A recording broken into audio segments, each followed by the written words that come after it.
ketika HRV ini semakin tinggi, ya. Jadi ini kebalikan sama PRBPM.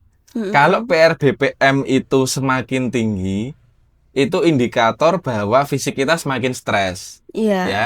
Tetapi kalau skor HRV yang semakin tinggi, itu adalah indikasi bahwa sistem saraf otonom kita itu sangat adaptif.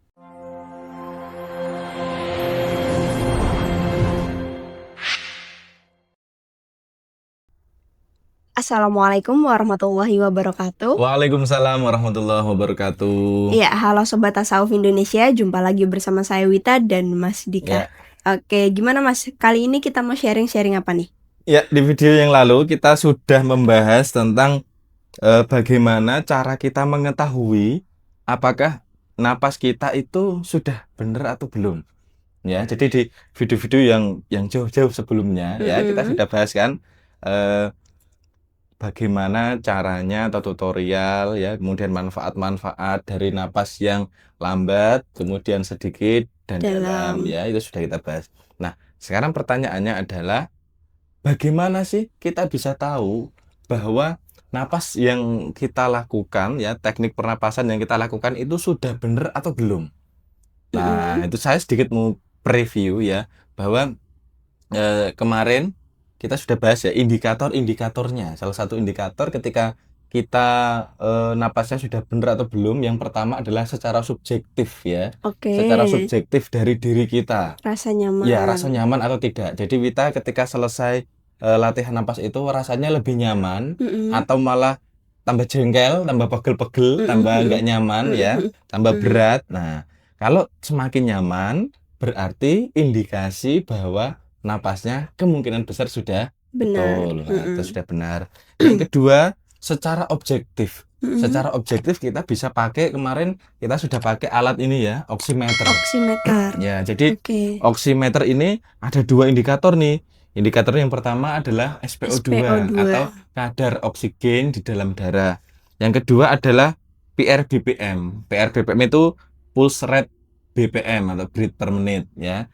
Ya, PRBPM itu normalnya kalau kita dalam kondisi sehat ya, dalam kondisi sehat, dalam kondisi istirahat, duduk diam, istirahat semacam itu, normalnya antara 60 sampai 90. Oke. Ya. Jadi semakin tinggi PRBPM-nya, nah itu berarti denyut jantungnya semakin cepat.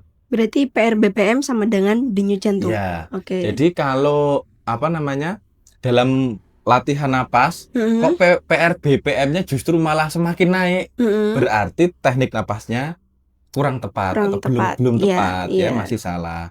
Seharusnya gimana Mas? Seharusnya ketika melatih teknik napas ini PRBPM-nya harusnya seimbang ya, normal ya, berada di kisaran 60 sampai 80 lah maksimal. Oke. Nah, gitu. Tetapi memang nanti beda usia ya. Beda usia itu juga beda standarnya ya. Tetapi kalau ya secara umum ya antara 60 sampai 90 itu. Nah, kalau saya biasanya menjaga PRBPM saya di kisaran 60 sampai 80 itu. Nah, kisaran itu. Amannya segitu ya. Ya, itu berarti kondisinya ya sedang baik lah. Ya. Tapi kalau sudah di atas 90 ya, dalam keadaan istirahat kok PRBPM-nya di atas 90 berarti terlalu cepat itu. Itu indikasi mungkin saya stres secara fisik atau stres secara psikologis. Ya, itu. Tetapi kalau PRBPM itu kalau kita kaitkan dengan indikator psikologis itu kurang kuat. Ya, jadi PRBPM itu sangat kuat dihubungkan dengan indikator fisik. Karena otomatis kalau PRBPM-nya tinggi, mesti denyut jantungnya tinggi, gitu toh. Nah, sekarang ada alat lagi. Ini lanjutan dari video kemarin ya. Ini yang ketiga ya. Kalau di tasawuf Indonesia ya, ketika latihan napas bareng kita, nanti ada alat ukurnya lagi. Alat ukur untuk mengukur HRV. Ya, ini alat ukurnya. Ya, ini saya previewkan ke penonton ya. Nah, ini HRV.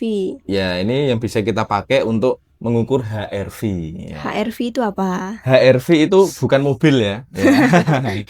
HRV itu heart rate variability. Artinya? Nah, kalau di bahasa Indonesia kan ya variabilitas denyut jantung. Maksudnya apa, Mas? Variabilitas denyut jantung itu adalah variasi jeda waktu. Jadi variasi waktu per denyut gitu loh. Oke. Jadi misal gini,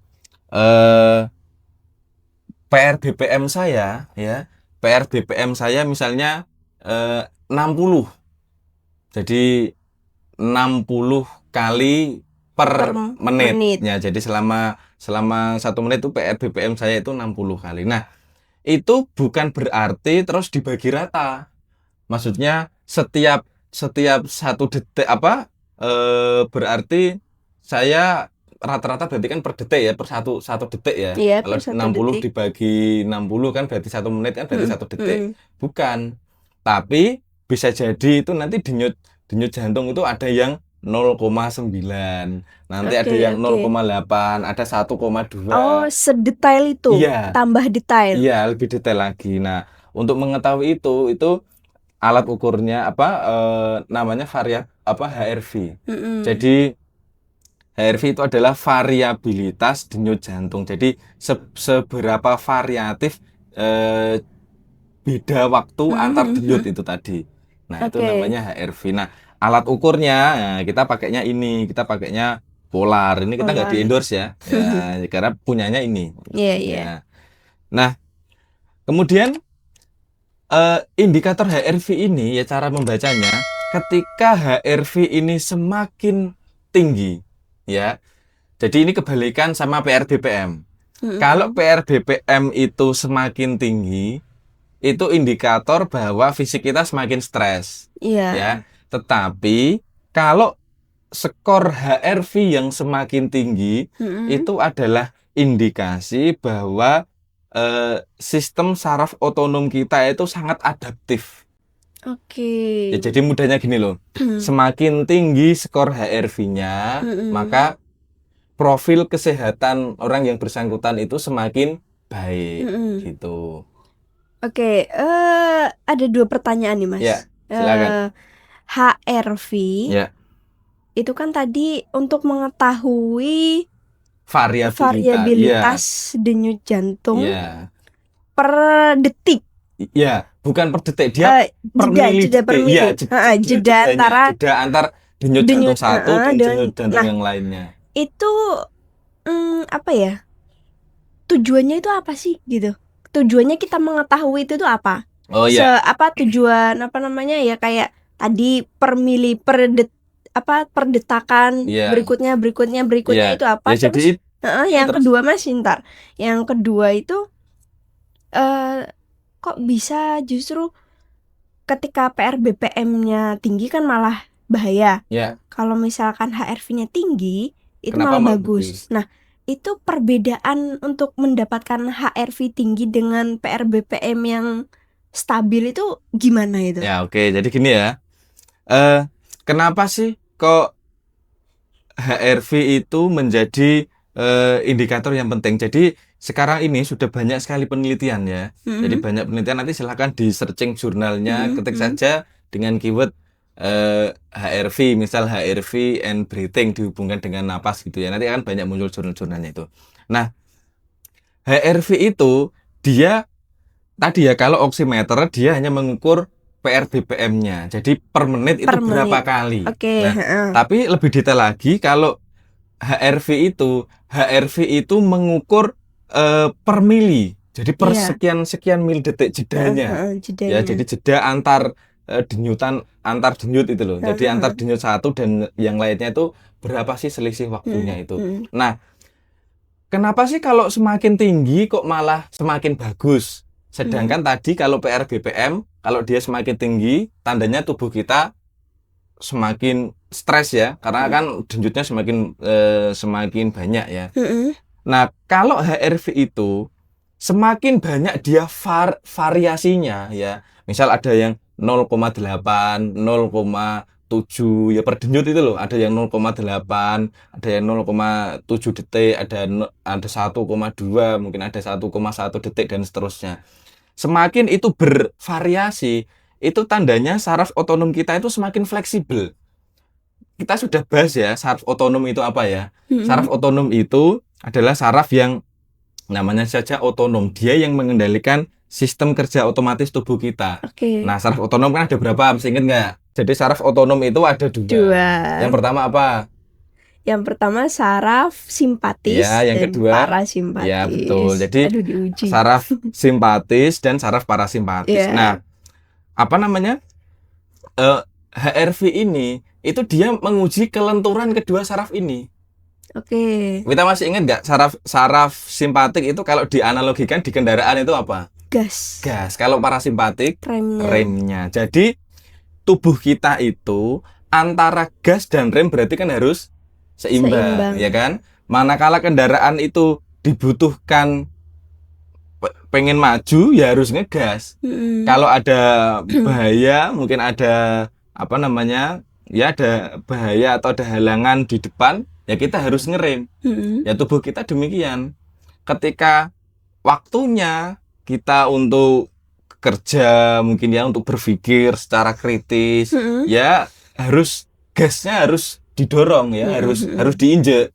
Tetapi ketika sudah selesai ya, ketika sudah selesai aktivitas yang menuntut untuk kita berpikir secara kritis, untuk kita menganalisa mendalam dan seterusnya, maka waktunya recovery, waktu ngerem, waktunya kita istirahat, waktunya kita relaksasi. Nah, itu adalah fungsi gas dan rem. Nah, itu dikendalikan oleh saraf otonom ya dengan dua cabang tadi, simpatik dan parasimpatik. Nah, kalau skor HRV-nya semakin bervariatif ya, namanya aja variabilitas denyut jantung ya, atau heart rate variability. Maka semakin dia bervariatif ya, semakin variasinya banyak, variasi antar denyut tadi semakin banyak, maka itu adalah indikator atau tanda bahwa saraf otonom kita itu semakin lentur, semakin fleksibel. Akibatnya apa? Kalau saraf otonom kita sangat fleksibel, ya kalau kita marah, kita gampang recover. Kalau kita misal sedang dalam kondisi sangat rileks, kalau mau dibuat bergerak, berenergik lagi, kita juga gampang. Jadi akhirnya ketika tubuh kita mau kita ajak ngerem, ya kita dengan lebih cepat responsif gitu loh. Jadi kalau kendaraan itu remnya itu responsif. Kayak yang lemot, nggak diinjek nanti sekian detik baru jalan. Ya, kan nanti bahaya ya, rawan nabrak ya. Misal ini kendaraan di depan ini ada lampu, ada lampu lalu lintas misalnya. Lah sudah ngerem, tapi responnya nanti ya bablasan nanti, kebablasan. Atau sebaliknya, kendaraan itu sudah digas, tapi responnya masih beberapa saat kemudian ya tetap jalan, tetapi kan nggak responsif. Nah, makanya itu semakin tinggi nilai atau skor HRV, maka hasilnya adalah menandakan sistem saraf otonom kita sangat adaptif. Nah, kalau sistem saraf otonom kita sangat adaptif, sangat responsif, berarti kan seimbang ya. Nah, kalau itu seimbang, bisa menjadikan indikator profil tubuh kita secara umum adalah baik. Gitu. Makanya ada beberapa penelitian yang pernah saya baca itu, dia hasil penelitiannya kurang lebih gini, bahwa skor HRV itu sekarang sudah banyak dipakai untuk prognosis penyakit. Prognosis ya, jadi misal prognosis maupun diagnosis. Jadi diagnosis itu untuk mengetahui oh ini kurang lebih nanti apa namanya sakitnya ini dan seterusnya gitu. Kalau prognosis itu dugaan untuk sembuh. Oh, kira-kira seberapa tinggi sih tingkat kesembuhan sakitnya, tingkat recovery-nya gitu, seberapa cepat gitu. Ya, itu diukur itu dengan HRV. Nah, sebenarnya alat untuk mengukur HRV itu banyak ya, nggak cuma yang biasa kita pakai ini. Ada macam-macam di luar sana. Cuma yang kita punya ya, karena yang kita punya ini ya, maka yang kita tampilkan saat ini ya alat ini. Ya, polar. Kalau gitu untuk masyarakat umum, lebih ke manfaatnya itu apa, Mas? Berarti mereka kalau misalkan ada kesempatan buat ngecek itu menandakan ya buat ngecek kesehatan mereka ini betul. seberapa Iya, gitu. jadi itu nanti sebagai apa namanya? Bisa menjadikan sebagai acuan. Acuan. Ya, jadi kan ketika nanti dicek HRV-nya tuh, ketika dicek skor HRV-nya ternyata HRV saya cenderung rendah. Berarti itu sudah harus waspada nih. Harus waspada mengubah pola. Nah, tentu yang pertama diubah apa adalah pola napas yang pertama perlu diubah, ya. Ubah pola napasnya karena HRV ini dia sangat dekat dengan napas. Oke, iya. HRV ini dia sangat dekat denyut jantung. Denyut jantung kan, ya kan? Karena semakin cepat denyut jantung kita, maka nanti skor HRV-nya justru akan turun. Nah, biasanya hubungan korelasi antara HRV dengan heart rate atau denyut jantung itu semacam itu. Jadi semakin tinggi nilai HRV-nya, biasanya denyut jantungnya semakin rendah. Dan sebaliknya, ketika denyut jantungnya semakin tinggi, maka skor HRV-nya biasanya yang rendah. Oke. Itu makanya nanti kalau di tasawuf Indonesia itu kalau mau berlatih latihan napas yang benar ya. Nah, di kita itu kan ada banyak teknik ya. Jadi ada teknik napas lambat, sedikit dan dalam itu ya. Kemudian nanti kalau itu sudah bisa, bisa nanti di tahap selanjutnya ada latihan untuk dzikir napas ya. Dzikir napas itu silakan teman-teman bisa tonton ya di kontennya dzikir napas yang diisi oleh Ustadz Mustamir Pedak langsung ya. Di situ sudah banyak dijelaskan gitu. Oke. Berarti ini kan polar, ini kan udah banyak dipakai di penelitian. Iya, betul. Berarti akurasinya ya sekitar 80-90%. Cocok gitu lah. Iya. Kalau alatnya ya maksudnya ya kalau alatnya itu sudah ada validitas dan reliabilitasnya. Jadi kalau di penelitian itu kalau mau mengukur sesuatu itu kan harus ada validitas dan reliabilitas instrumen ya. Nah, ini sudah banyak diteliti karena ini juga sudah dipakai banyak atlet ya, banyak pegiat-pegiat di bidang kebugaran ya. Jadi sehingga ya kami pakainya ini di tasawuf Indonesia. Jadi nanti kita akan praktekkan untuk saya mengukur skor HRV saya menggunakan ini alat Polar 10 ini. Jadi nanti bisa diketahui itu. Jadi di monitor nanti akan muncul banyak sekali indikator ya, ada HR ya, kemudian ada skor HRV-nya tentunya. Dan kalau nanti hasilnya itu ada banyak sekali indikator variabel-variabelnya. Misal ada SDNN, ada APNN 50 dan seterusnya. Tetapi itu tidak kita baca karena terlalu rumit ya itu dan akan membutuhkan waktu yang lebih panjang. Nah, tapi kita akan baca secara sekilas saja skor HRV langsung ke skor HRV-nya. Nah, nanti kita akan bedakan ya skor HRV sebelum saya praktek napas dan ketika sesudah saya praktek atau melakukan teknik pernapasan ini. Oke.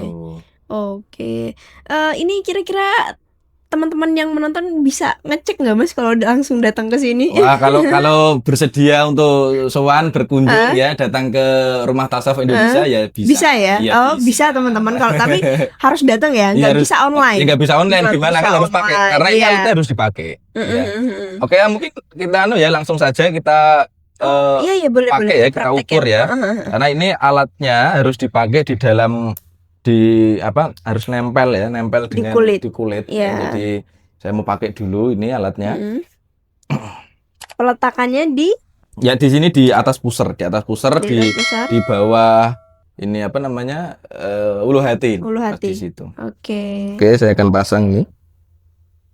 Nah, ini alatnya ya, polarnya sudah terpasang di sini. Alat untuk pelacak skor HRV saya sudah terpasang di tubuh saya ini. Nah, saya akan mengecek ya. Saya akan cek ini saya tanpa melakukan praktek pernapasan ya. Nanti berapa skor HRV saya dan setelah saya melakukan teknik pernapasan ini berapa skor HRV-nya. Meningkat atau turun. Kalau meningkat berarti bisa dibilang apa namanya, teknik napas saya benar. Tapi kalau ketika saya setelah melakukan pernapasan ini ternyata turun, nah berarti kemungkinan besar teknik saya kurang tepat. Oke ya, saya lakukan dulu ini. Iya. Ini pre dulu ya. Ya, jadi sebelum saya melakukan teknik napas ya, saya hanya duduk diam biasa. Ini pengukuran ini selama 2 menit, tetapi mungkin nanti akan kita percepat ya. Oke. Ya, saya mulai.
Dah.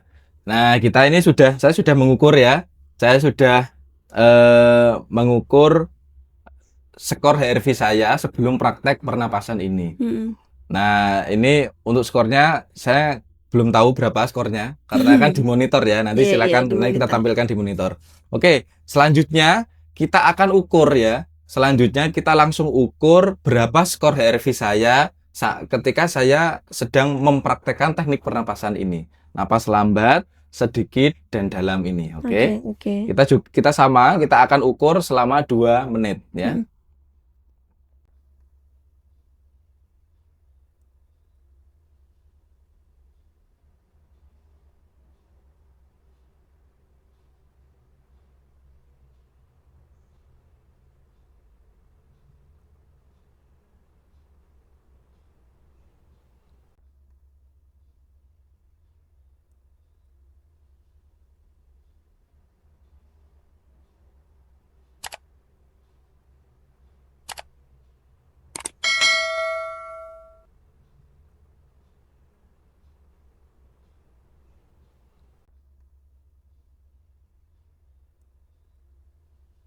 Ya, sekarang sudah kita ukur. Nah, sudah kita ketahui kan sekarang. Nah, ini adalah perbandingan ya. Ya di layar ini ya, teman-teman sudah bisa menyaksikan perbandingan antara sebelum melakukan teknik napas dan setelah melakukan teknik napasnya, perbandingan skor HRV-nya. Ya, mungkin itu ya yang bisa kita share. Oke, sekali lagi kalau teman-teman berkenan mau cek HRV dan plus latihan pernafasan mungkin lebih bagus ya. Dilatih latihan pernafasannya juga supaya mengetahui kesehatan kita itu seberapa baiknya sih. Nah, kayak gitu. Oke. Terima kasih teman-teman yang sudah menonton video ini sampai akhir. Wassalamualaikum warahmatullahi wabarakatuh. Waalaikumsalam warahmatullahi wabarakatuh.